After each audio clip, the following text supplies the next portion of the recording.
আওয়ামী লীগ এই বিভাজনের রাজনীতিটা বাংলাদেশে গত 16 বছরে প্রতিষ্ঠিত করেছে যে আওয়ামী লীগের বাইরে অন্য দল সংগঠন এই দেশের নাগরিকদের কোনো মর্যাদা স্বতন্ত্রতা বোধ এটা আওয়ামী লীগ স্বীকার করে নেয়।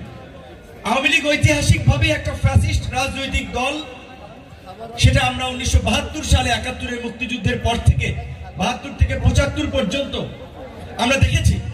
অবশ্যই 71-এর স্বাধীনতা সংগ্রামে আওয়ামী লীগের একটা ভূমিকা ছিল, কিন্তু সেই মুক্তিযুদ্ধের চেতনার নাম দিয়ে, সেই মুক্তিযুদ্ধের চেতনা বিক্রি করে দেশ স্বাধীনের পরপর আওয়ামী লীগ একটা একদলীয় বাকশাল কায়েম করেছিল। গণতন্ত্রের সংগ্রামের কথা বলে একদলীয় বাকশাল কায়েম করে তারা গণতন্ত্রকে কবর দিয়েছিল।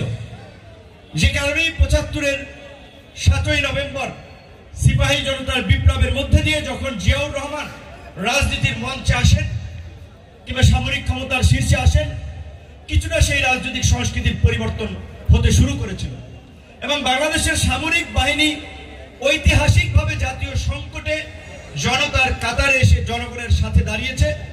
সেটা একটা নিদর্শন আমরা দেখি 71-এর মুক্তিযুদ্ধে, এই 75-এ 7ই নভেম্বরের সিপাহী জনতার বিপ্লবে, 90-এর স্বৈরাচার বিরোধী আন্দোলনে এবং